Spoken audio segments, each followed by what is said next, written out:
Hola, buenas noches a todos. Les doy la bienvenida a una nueva enseñanza más con respecto al Evangelio. Y quiero que vayamos rápidamente al libro de Marcos, en el capítulo 1, versículos 1 al 8. Y quiero que leamos desde ese versículo 1 al 8, principio del Evangelio de Jesucristo, Hijo de Dios, como está escrito en Isaías el profeta: He aquí yo envío mi mensajero delante de tu faz, el cual preparará tu camino delante de ti. Voz del que clama en el desierto: preparad el camino del Señor, enderezad sus sendas. Bautizaba a Juan en el desierto y predicaba el bautismo de arrepentimiento para perdón de pecados. Y salía a él todas las provincias de Judea y todos los de Jerusalén, y eran bautizados por él en el río Jordán, confesando sus pecados. Y Juan estaba vestido de pelo de camello y tenía un cinto de cuero alrededor de sus lomos, y comía langostas y miel silvestre, y predicaba diciendo: viene tras mí el que es más poderoso que yo, a quien no soy digno de desatar encorvado la correa de su calzado. Yo a la verdad os bautizo con agua, pero él os bautizará con el Espíritu Santo. Marcos 1, versículo 1 al 8. Ninguna narración es más convincente y ningún mensaje más esencial que el Evangelio de Jesucristo. Esta es la historia más grandiosa jamás contada, porque se centra en la persona más excelente que ha caminado sobre esta tierra. La historia de su ministerio terrenal está bien contada en 4 relatos complementarios escritos bajo la inspiración del Espíritu Santo por Mateo, Marcos, Lucas y Juan. Estos escritos, conocidos colectivamente como los 4 evangelios, proporcionan un registro objetivo de la vida, muerte y resurrección de Jesucristo. Mateo y Juan fueron testigos presenciales de los sucesos de los que escribieron. Lucas investigó a fondo los detalles del ministerio del Señor con el fin de publicar su testimonio. Comparemos Lucas 1, 3 y 4. Y según la tradición de la iglesia primitiva, Marcos escribió su evangelio basándose en la predicación del apóstol Pedro. Aunque escrito por hombres diferentes, estos 4 relatos armonizan a la perfección y proveen a sus lectores de una comprensión plena de la persona y la obra del Señor Jesucristo. De los 4 escritores evangélicos, solo Marcos usa la palabra evangelio para presentar su historia del Señor. En armonía con su estilo rápido y entrecortado, Marcos inicia su relato con una breve frase introductoria: principio del Evangelio de Jesucristo, Hijo de Dios. La palabra evangelio es conocida para nosotros, pues se ha usado a menudo para designar a los primeros 4 libros del Nuevo Testamento. Pero no es así como los escritores bíblicos emplearon el término, ni es como lo usa Marcos en el primer versículo de su relato histórico. En el Nuevo Testamento el Evangelio nunca es una referencia a un libro, más bien siempre se refiere al mensaje de salvación. Ese es el significado que Marcos tenía aquí en mente. Su audiencia del siglo I habría entendido que la palabra evangelio significaba buenas noticias o buenas nuevas de salvación. Sin embargo, el término tenía un significado aún más específico que en tiempos antiguos habrían conocido tanto judíos como gentiles. Los judíos de primer siglo habrían conocido muy bien la palabra evangelium por su aparición en la Septuaginta, la traducción griega del Antiguo Testamento hebreo. Ahí se usaba para hablar de victoria militar, triunfo político o rescate físico. De manera significativa, el vocablo también se halla en un contexto mesiánico en que señala hacia la salvación definitiva del pueblo de Dios por medio del rey mesiánico. Al hablar de de la liberación futura de Israel, el profeta Isaías proclamó: súbete sobre un monte alto, anunciadora de Sión, levanta fuerte tu voz, anunciadora de Jerusalén, levántala, no temas, di a las ciudades de Judá: ven aquí al Dios vuestro. He aquí que Jehová el Señor vendrá con poder y su brazo señoreará. He aquí que su recompensa viene con él y su paga delante de su rostro. Isaías 40, 9 y 10. En esos versículos, la Septuaginta traduce la palabra hebrea para buenas nuevas, basar, con forma de la expresión griega evangelium. En Isaías 40, estas buenas nuevas consisten en más que simples buenas noticias de victoria militar o rescate físico. Abarcaba un mensaje de victoria, triunfo definitivo y rescate eterno, por lo que es la mejor noticia posible. Después de 39 capítulos de juicio y reproche, Isaías concluye su obra maestra profética en los capítulos 40 al 66 con promesas de esperanza y liberación. Tales promesas proclamaban la realidad de un futuro reinado de Dios y la restauración de su pueblo. En Isaías 52:7 encontramos otra conocida proclamación de esperanza: cuán hermosos son sobre los montes los pies del que trae alegres nuevas, del que anuncia la paz, del que trae nuevas de bien, del que publica la salvación, del que dice a Sión: tu Dios reina. Cabe destacar que este pasaje procede al extenso análisis del siervo sufriente, el Mesías, a través del cual vendría esta salvación prometida. Isaías 52:13 al 53:12.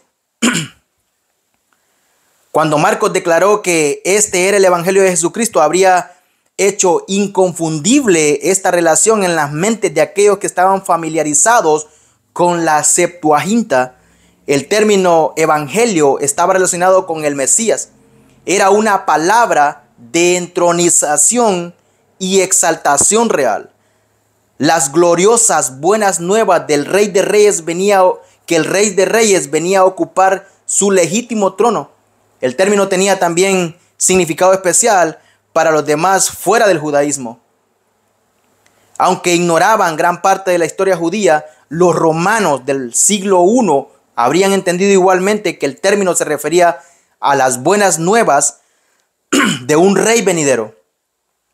Como ilustran estos ejemplos de fuentes judías y paganas, en el siglo I, los lectores del relato de Marcos habrían entendido el término evangelio como un pronunciamiento real en que se declaraba que un monarca poderoso había llegado.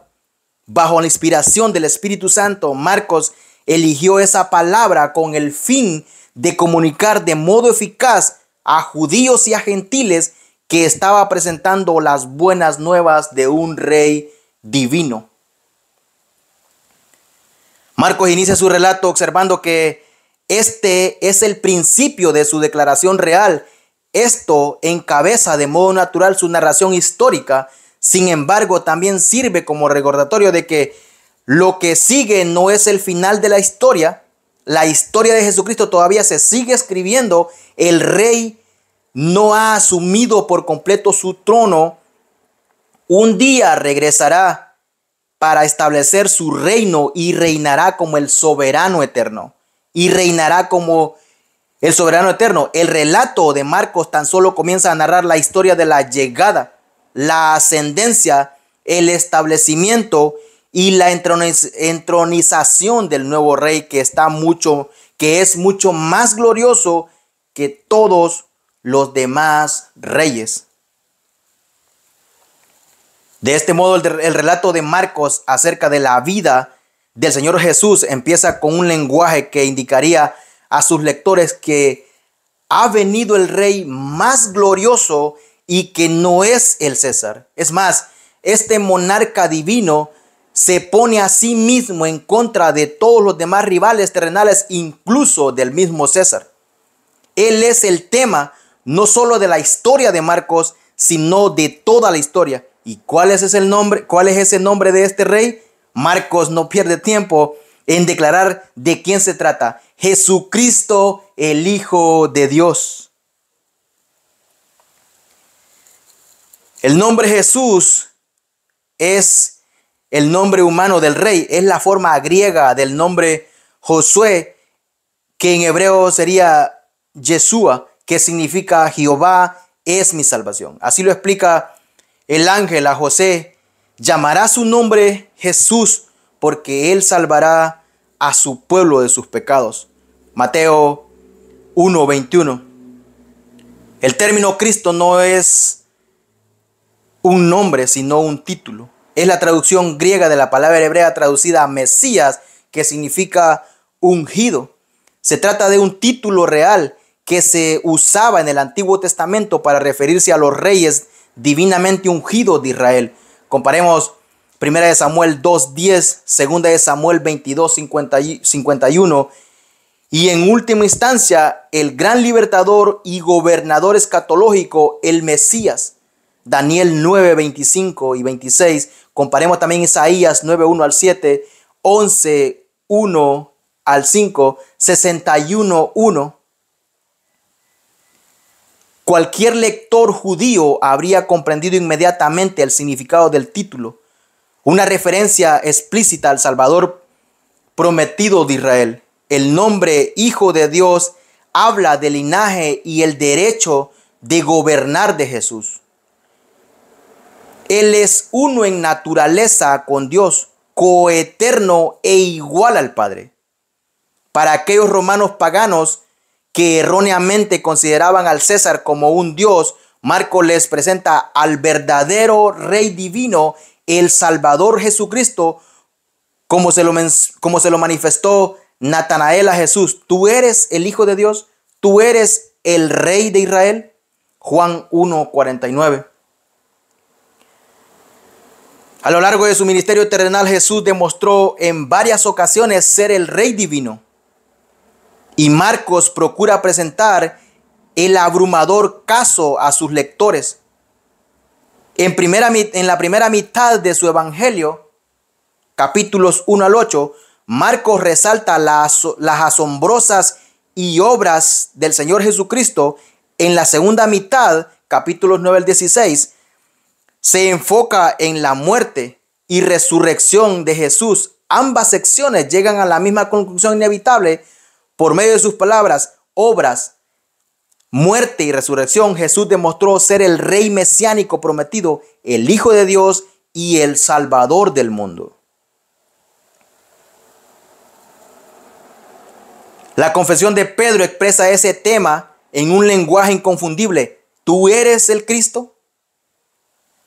Sin lugar a dudas, el hecho de que esta majestuosa confesión se encuentre a la mitad del libro no es accidental.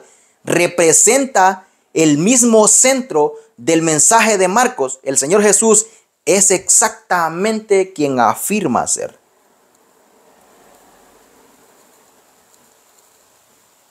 En este relato del Evangelio de Jesucristo, Marcos está emocionado con la llegada del más grande rey de todos los tiempos, el monarca mesiánico que representará su reino glorioso de salvación y marcará un inicio de una nueva era para el mundo. Pero el Evangelio de Marcos solo es el principio de las buenas nuevas, porque la historia del reino de Cristo continuará a través de la historia humana y dentro de la eternidad. Marcos presenta al soberano Salvador examinándolo en tres facetas de la llegada real de Cristo: la promesa del nuevo rey, el profeta del nuevo rey y la preeminencia del nuevo rey. Y quiero que examinemos la primera faceta, las promesas del nuevo rey. Como está escrito en Isaías el profeta: He aquí yo envío mi mensajero delante de tu faz, el cual preparará tu camino delante de ti. Voz del que clama en el desierto, preparad el camino del Señor, enderezad sus sendas. Capítulo 1, versículos 1 al 3. Tras presentar su relato como una proclamación real del Rey Divino, Marcos continúa su narración presentando el precursor del Rey, Juan el Bautista. El enfoque inicial en Juan y no en Jesús puede parecer sorprendente a los lectores modernos. No obstante, está en perfecta armonía con el propósito de Marcos, presentar a Jesucristo como el Rey Divino, y lo habría esperado su audiencia del siglo I. Los monarcas terrenales en el mundo antiguo invariablemente esperaban mensajes oficiales delante de ellos a fin de preparar al pueblo para recibirlos. Así también la llegada del Rey Divino fue precedida por un precursor real. Anunció claramente la venida de Jesucristo. Con el fin de presentar a Juan el Bautista, Marcos hace referencia a dos profecías del Antiguo Testamento, Malaquías 3:1 e Isaías 40:3, cada una de las cuales anunciaba el ministerio del precursor del Mesías. La frase "está escrito" era una manera normal en que los escritores del Nuevo Testamento señalaban citas del Antiguo Testamento. El hecho de que Marcos no mencionara el nombre de Malaquías, sino que presente a ambos con la frase "como está escrito en Isaías el profeta", no es problemático.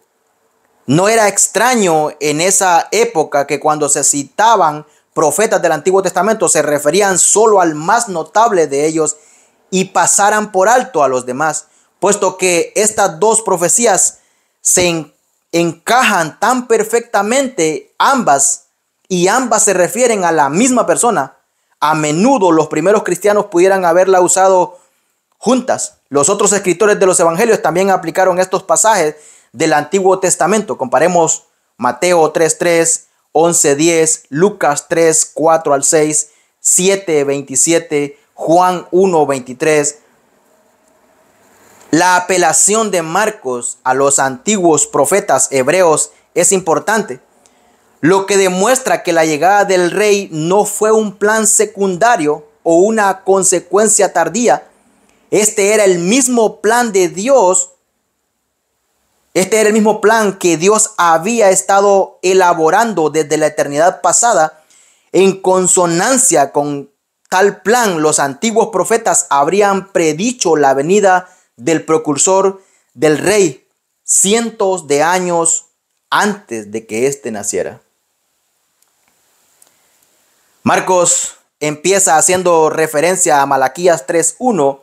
He aquí yo envío mi mensajero delante de tu faz, el cual preparará tu camino delante de ti. El mismo Señor Jesús declaró que este pasaje se refería a Juan el Bautista. Mateo 11:10, Lucas 7:27. Juan fue enviado por Dios delante del Mesías como un precursor real a fin de preparar el camino para la llegada del divino rey. Tal preparación vino a través de la proclamación. Juan fue llamado a ser predicador y a hacer un fuerte llamado a que el pueblo estuviera dispuesto para la llegada del nuevo rey. Una traducción ampliada de Malaquías 3:1 podría expresar: he aquí yo envío mi mensajero, Juan el Bautista, como el precursor para ti, el Mesías, con el fin de preparar al pueblo para su llegada. El uso que Marcos hace de la profecía del Antiguo Testamento continúa con una referencia a Isaías 40:3, voz que clama en el desierto: preparad el camino del Señor, enderezad sus sendas. Este pasaje amplía la misión del precursor del Mesías.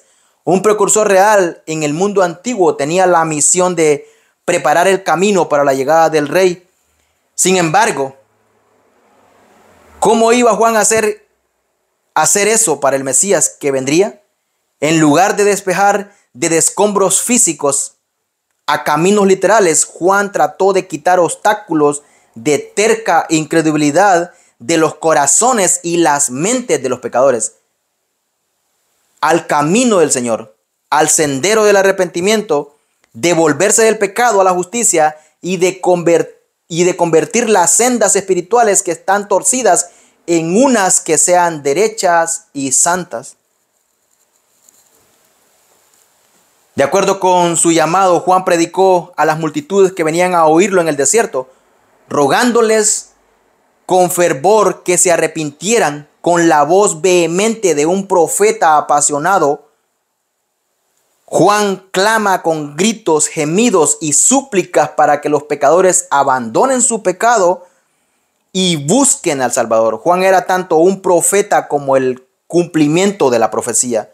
Fue el último de los profetas del Antiguo Testamento, pero también fue el precursor cuyo ministerio habían anunciado esos profetas. Como precursor personal del Rey Divino, Juan recibió un incomparable privilegio debido a su eminente papel. Y a estar tan íntimamente relacionado con el Mesías venidero, fue el profeta más grande que ha vivido. Mateo 11:11. Al igual que ocurre con muchos pasajes del libro de Isaías, las profecías de Isaías 40, incluso el versículo 3, anticiparon tanto el cumplimiento parcial a corto plazo como un cumplimiento total a largo plazo. En el de corto plazo, las palabras de Isaías 40 prometieron a los judíos del cautiverio babilónico que un día regresarían a Israel. Dios los llevaría de vuelta a su tierra natal después de 7 décadas de esclavitud, haciendo un camino derecho de liberación para ellos. Cuando llegaran, el Señor estaría con los judíos. Pero la profecía de Isaías iba más allá del cautiverio babilónico, ya que no todo lo que profetizó se cumplió durante el regreso de los judíos a Israel en el siglo 6 antes de Cristo. En el sentido a largo plazo, la profecía de Isaías señalaba hacia la venida del rey mesiánico y a aquel que lo procedería como su precursor. Todo esto fue prometido en el Antiguo Testamento. Marcos destaca estas promesas porque sabe que van a resonar en sus lectores, ya sean judíos o gentiles. La llegada del rey, siendo precedida de manera adecuada por su heraldo real, fue prometida por Dios a través de los profetas hebreos en siglos anteriores. Pero existe un aspecto adicional a aquellas profecías del Antiguo Testamento que no deben pasarse por alto. Estas no solo describen al precursor del Mesías, sino también dan a conocer el carácter divino del Mesías mismo. En texto completo de Malaquías 3:1 declara: He aquí yo envío mi mensajero, el cual preparará el camino delante de mí, y vendrá súbitamente a su templo el Señor a quien vosotros buscáis, y el ángel del pacto a quien deseáis. Vosotros, he aquí viene, ha dicho Jehová de los ejércitos. Las consecuencias de esa profecía son profundas.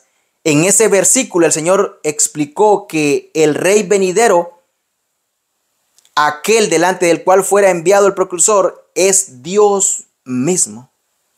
La profecía sigue con una promesa de que el Señor llegaría de repente a su templo. No es casualidad que Cristo comenzara su ministerio público yendo al templo y purificándolo. Juan 2:13 al 22. Marcos desde luego se refiere tan solo a la primera parte de Malaquías 3 bajo la inspiración del Espíritu Santo. La parafrasea levemente cambiando el mí a ti, con el fin de resaltar que el pronombre divino en Malaquías 3:1 se refiere al Señor Jesús. El uso que hace este pasaje del Antiguo Testamento subraya la naturaleza divina del Mesías. El nuevo rey no es otro que Dios mismo.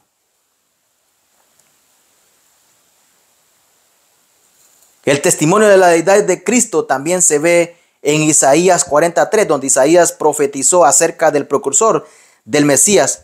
Preparad camino a Jehová, enderezad calzada en la soledad a nuestro Dios. La palabra hebrea para Jehová es Yahweh, el nombre del pacto para Dios. La relación es inconfundible. El Mesías es uno en naturaleza con Jehová.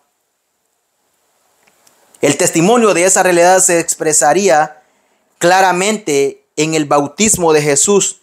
Tan solo unos versículos después, en Marcos 1:11, encontramos las palabras del Padre: tú eres mi Hijo amado, en ti tengo complacencia. El mundo nunca había visto a un rey como este. El Dios del universo irrumpió en la historia para brindar salvación, bendición y paz. Su llegada se había prometido desde hacía mucho tiempo, siendo precedida por un heraldo real. Proclamó su venida. El nombre del rey es Jesús y él es el Cristo, el Hijo de Dios. Y esto nos lleva a nuestra segunda faceta, el profeta del nuevo rey. Bautizaba a Juan en el desierto y predicaba el bautismo del arrepentimiento para perdón de pecados, y salían a él toda la provincia de Judea y todos los de Jerusalén, y eran bautizados por él en el río Jordán, confesando sus pecados. Y Juan estaba vestido de pelo de camello y tenía un cinto de cuero alrededor de sus lomos, y comía langostas y miel silvestre. Marcos 1:4-6. Después de referirse a la profecía del Antiguo Testamento acerca del precursor del Mesías, Marcos pasa a revelar de quién se trata: Juan el Bautista. El nombre Juan era común en Israel del siglo I. Significa el Señor es misericordioso. El título del Bautista significa literalmente quien bautiza, un nombre que distinguía a Juan de otros que tenían el mismo nombre y que lo identificaban con uno de los aspectos más reconocibles de su ministerio. Bautizaba a Juan en el desierto, pasando todo su ministerio junto al río Jordán, a unos 45 kilómetros al sur del mar de Galilea. Comparemos Juan 3:23. En realidad Juan había crecido en el desierto. Comparemos Lucas 1:80. Y es ahí donde predicó y ministró, lejos del bullicio de las ciudades. El desierto tenía gran importancia en la historia judía. Era un recordatorio constante de la salida de Egipto y de la entrada a la tierra prometida. Esa importancia no la habrían olvidado fácilmente quienes viajaban para escuchar cómo predicaba Juan. El llamado para ser bautizado en el Jordán significaba que Israel debía volver otra vez al desierto, así como mucho tiempo atrás la nación había sido separada de Egipto para tener un peregrinaje a través de las aguas del Mar Rojo. Se exhorta nuevamente a la nación a experimentar separación. Las personas son llamadas a una segunda salida en preparación para un nuevo pacto con Dios. Cuando las personas hacían caso al llamado de Juan y acudían a él en el desierto, había algo más que constricción y confesión. Regresaban a un lugar de juicio, el desierto, donde la posición de Israel como hijos amados de Dios debía restablecerse, e intercambio de arrogancia por humildad. La disposición de regresar al desierto significaba reconocer la historia de Israel como de desobediencia y rebelión, y un deseo de comenzar una vez más. El ministerio de Juan se centró en la predicación del bautismo de arrepentimiento para perdón de pecados, según se indicó antes. En tiempos antiguos, el enviado del rey que llegaba solía ir delante de él, quitando todos los obstáculos en el sendero y asegurándose que el pueblo estuviera preparado para recibir al tal rey. No obstante, ¿cómo iban las personas a prepararse para la llegada del rey mesiánico? Debían abandonar el pecado y recibir el perdón de Dios a fin de demostrar que estaban arrepentidas. Juan las llamó a bautizarse. El bautismo de Juan era un acto de una sola vez, distinguiéndose de otros rituales judíos de lavamiento. En la costumbre judía, el paralelismo más cercano al bautismo de Juan era el lavado de una sola vez de los proselitos gentiles, un rito que simbolizaba su rechazo del paganismo y su acepción de la fe verdadera. La ceremonia era la señal de que un forastero se convertía en parte del pueblo escogido de Dios. Que un proselito se lavara no era nada extraordinario, pero el llamado de Juan para que los judíos se bautizaran era radical. En esencia, requería que se vieran como extranjeros que debían reconocer que no eran más que aptos para el reino del Mesías que los gentiles. El bautismo de Juan confrontaba directamente la hipocresía religiosa que impregnaba el judaísmo del primer siglo. Juan desafiaba a sus oyentes a considerar la realidad de que ni ser descendientes físicos de Abraham, ni observadores meticulosos de la ley farisaica eran razones suficientes por las cuales se pueda tener admisión dentro del reino de Dios. En vez de eso, lo que se requería era un cambio interior del corazón, la mente y la voluntad del individuo. La palabra arrepentimiento, metanoia, implica volverse de veras del pecado de sí mismo hacia el Señor. Comparemos 1 Tesalonicenses 1:9. El verdadero arrepentimiento involucra una transformación de la naturaleza del individuo a fin de que sea una obra misericordiosa de Dios.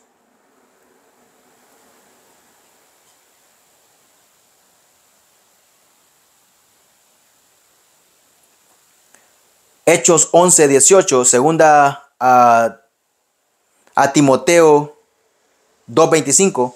El fruto o subsiguiente evidencia de esta transformación interior se ve en conducta cambiada. Así les dijo Juan el Bautista a las multitudes: haced pues frutos dignos de arrepentimiento y no comencéis a decir dentro de vosotros mismos: tenemos a Abraham por padre, porque os digo que Dios puede levantar hijos a Abraham aún de estas piedras. Lucas 3:8. Una evidencia inicial de esa genuina transformación de corazón era la disposición de bautizarse. Aquellos que mantenían su orgullo hipócrita nunca se sometían a un acto público tan humillante. Pero aquellos cuyas mentes habían cambiado de veras hasta el punto de estar dispuestos a abandonar su pecado y su arrogancia, declararían abiertamente no ser mejores que los gentiles, pecadores que reconocían su indignidad y su necesidad de andar rectamente delante del Señor. Por tanto, el bautismo marca la profesión externa del arrepentimiento interno. No generaba arrepentimiento, pero era su resultado. Además, el acto del bautismo no producía perdón de pecados, pero servía como símbolo externo del hecho de que mediante la fe y el arrepentimiento los pecadores son misericordiosamente perdonados por Dios. Aunque el ministerio del bautismo de Juan precedida al bautismo cristiano, Hechos 19:3 y 4, servía como un elemento vital en la preparación del pueblo para la llegada del Mesías. Así lo explicó muchos años después el apóstol Pablo. Juan bautizó con bautismo del arrepentimiento, diciendo al pueblo que creyesen en aquel que vendría después de él, Esto es en Jesucristo. Hechos 19:4. Juan proclamó un mensaje urgente de arrepentimiento en preparación para la venida del rey mesiánico. En consecuencia, lo que predicaba se centró en la ira y el juicio de Dios. Confrontó a los dirigentes religiosos judíos con un lenguaje vivido. Generación de víboras, ¿quién os enseñó a huir de la ira venidera? Mateo 3:7. Al hablar del Mesías venidero, advirtió además al pueblo: su aventador está en su mano y limpiará su era y recogerá su trigo en el granero y quemará la paja en el fuego que nunca se apaga. Mateo 3:12. Los vehementes sermones de Juan llevaban a las personas a enfrentar su pecado al mismo tiempo que consideraban la posibilidad de ser excluidos del reino de Dios antes de que pudieran oír las buenas nuevas de salvación. Debían ser confrontados con las malas noticias relacionadas con su propia maldad. Sus pecados podrían ser perdonados solo a través de una fe y un arrepentimiento genuino. Ningún judío del siglo I deseaba quedar fuera del reino mesiánico. Por eso el pueblo de Israel salía de las ciudades para ir al desierto a fin de escuchar a este austero y contracultural profeta. Como lo explicara Marcos, salían a él todas las provincias de Judea y de todos los de Jerusalén y eran bautizados por él en el río Jordán, confesando sus pecados. Multitudes de Jerusalén y Jericó y de toda la provincia de Judea llegaban para escuchar a Juan, confesar sus pecados y ser bautizados por él. Al confesar sus pecados, las personas reconocían ante Dios que habían violado su ley y necesitaban ser perdonadas. Pero al final, este avivamiento resultó ser en gran medida superficial. Tristemente, la nación que acudió a Juan durante la mayor popularidad del profeta más tarde rechazarían al Mesías, a quien señalaba todo el ministerio de Juan. El territorio de Judea era la división del extremo sur de Israel del siglo I. Con Samaria y Galilea al norte, incluía la ciudad de Jerusalén y se extendía desde el mar Mediterráneo en el occidente hasta el río Jordán en el occidente. Desde Betel en el norte hasta Beerseba en el sur. El río Jordán sigue siendo la corriente de agua más importante de Israel, que fluye desde el mar de Galilea hacia el sur hasta el mar Muerto. La tradición sugiere que Juan comenzó su ministerio de bautismo en los vados cercanos a Jericó. Tras describir la naturaleza del ministerio de Juan en los versículos 4 y 5, Marcos continúa en el versículo 6 describiendo al mismo Juan. El Nuevo Testamento registra muchas historias maravillosas acerca de Juan el Bautista, desde su concepción sobrenatural por parte de padres de edad avanzada, hasta ser lleno del Espíritu Santo mientras estaba aún en el vientre de su madre. Y hasta el hecho de que Jesús lo llamara el hombre más grande que había vivido hasta ese preciso momento. Pero Marcos deja de lado todos esos detalles. Es más, la descripción que hace de Juan es correcta y va al grano. Y Juan estaba vestido de pelo de camello y tenía un cinto de cuero alrededor de sus lomos y comía langostas y miel silvestre. Marcos 1, versículo 6.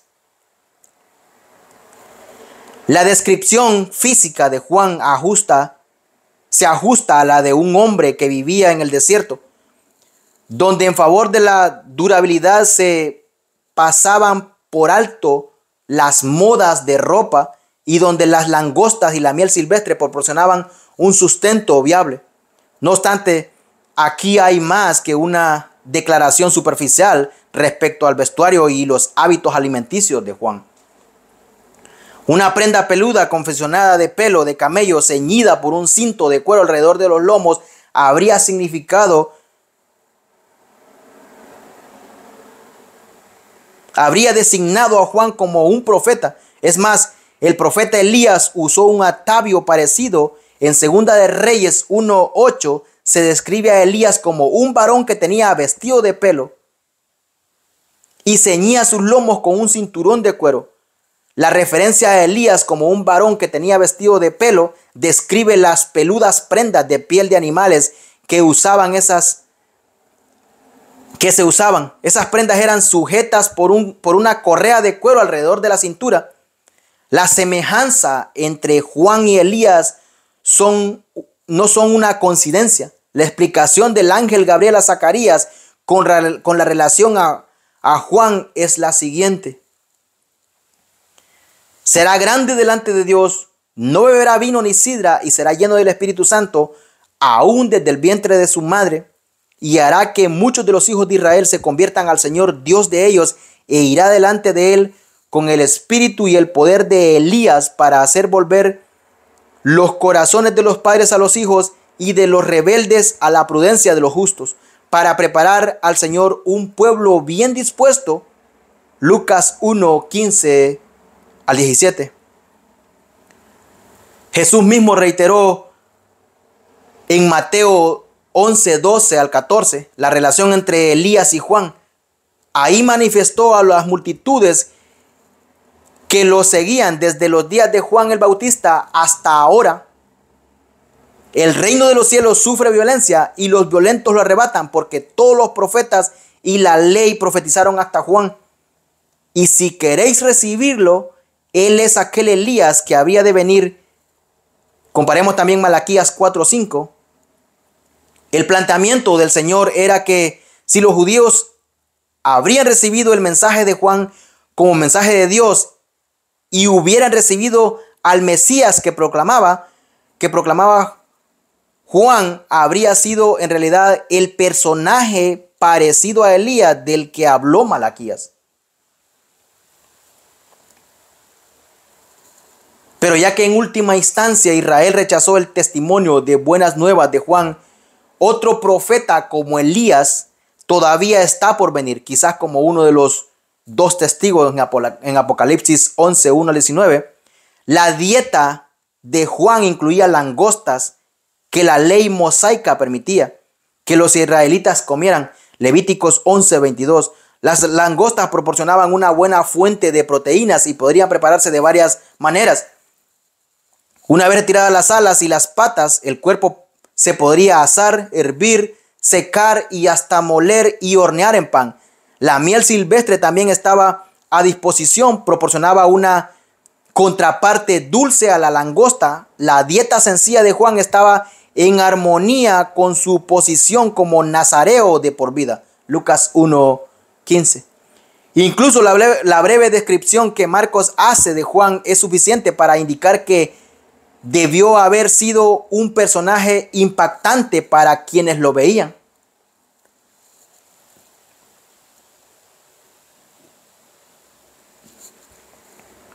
Juan afirmaba ser un mensajero de Dios, pero su estilo de vida era radicalmente distinto al de los demás líderes religiosos del judaísmo del primer siglo.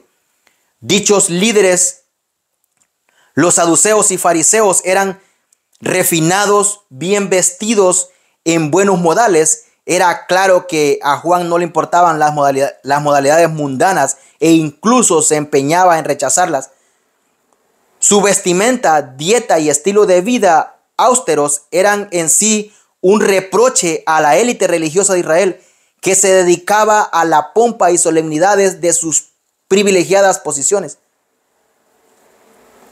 También confrontaba a las personas comunes, ya que muchas de ellas admiraban los beneficios mundanos de sus líderes de manera significativa. Juan no pidió al pueblo que viviera o se vistiera como él.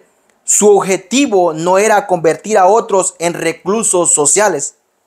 Sin embargo, la apariencia física de Juan sirve como un recordatorio dramático de que los placeres y las actividades de este mundo pueden ser una piedra de tropiezo que impide que la gente rechace su pecado y que se vuelva al Señor.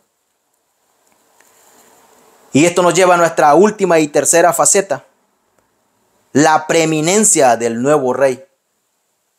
Y predicaba diciendo: viene tras mí el que es más poderoso que yo, a quien no soy digno de desatar encorvado la correa de su calzado. Yo a la verdad os he bautizado con agua, pero él os bautizará con el Espíritu Santo.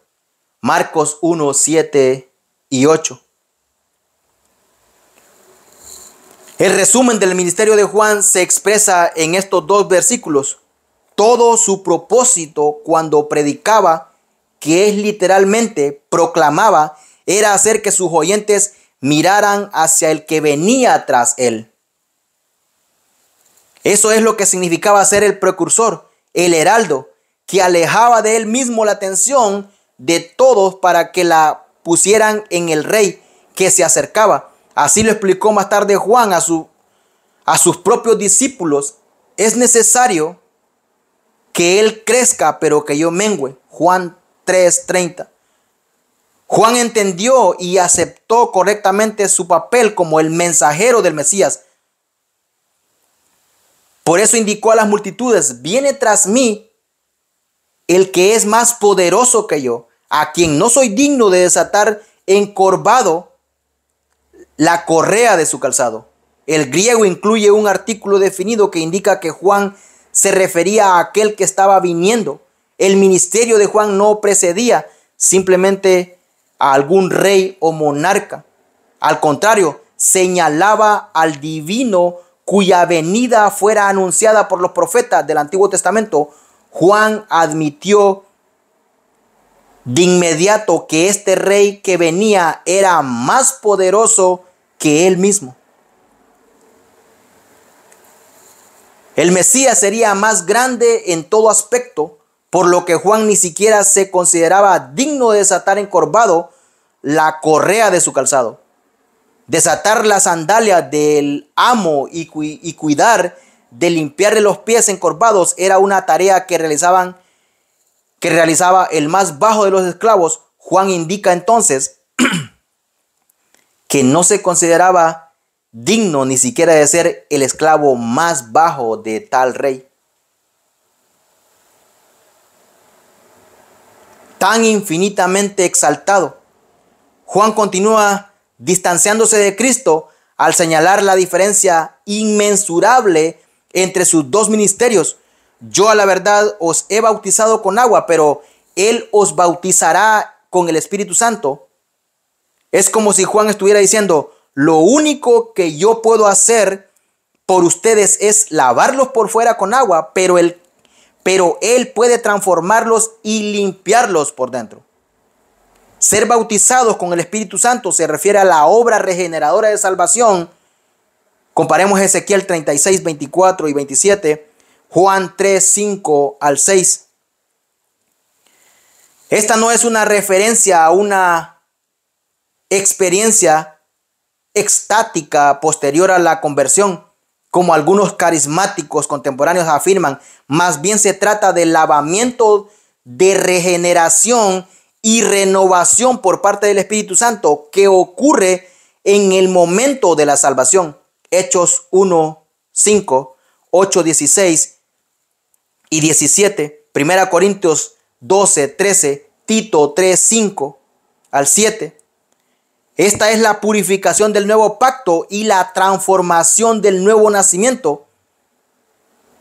En el aposento alto, el Señor Jesús prometió a sus discípulos que enviaría el Espíritu Santo como otro consolador para que esté con vosotros para siempre. El Espíritu de verdad, el cual el mundo no puede recibir porque no le ve ni le conoce, pero vosotros le conocéis porque mora con vosotros y estará en vosotros. Juan 14, 16 al 17.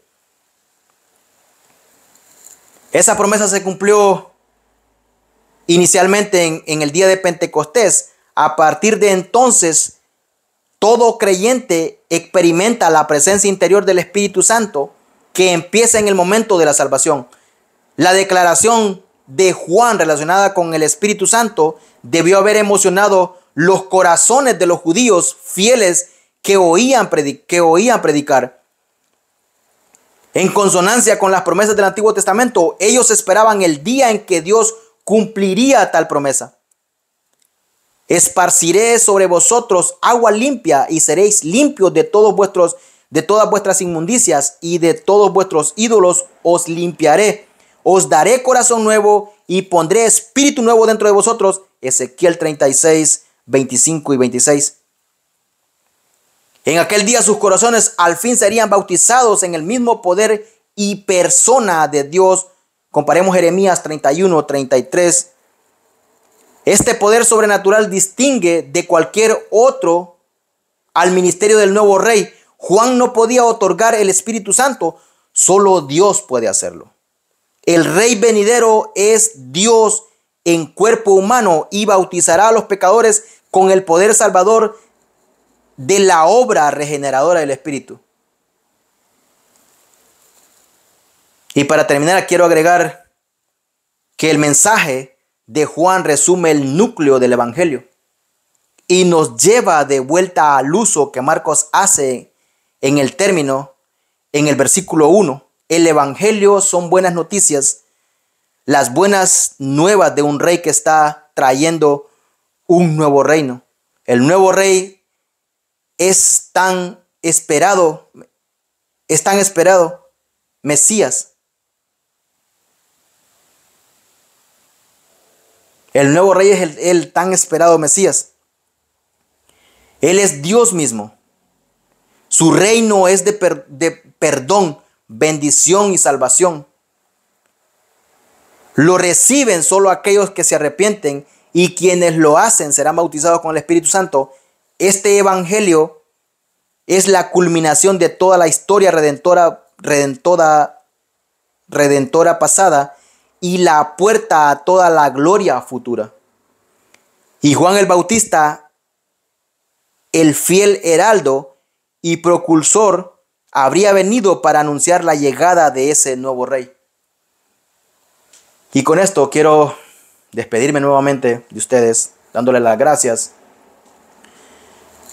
y esperando que en algo les sirva estas enseñanzas, y invitándoles a una nueva enseñanza más, y espero que el Señor les bendiga grandemente.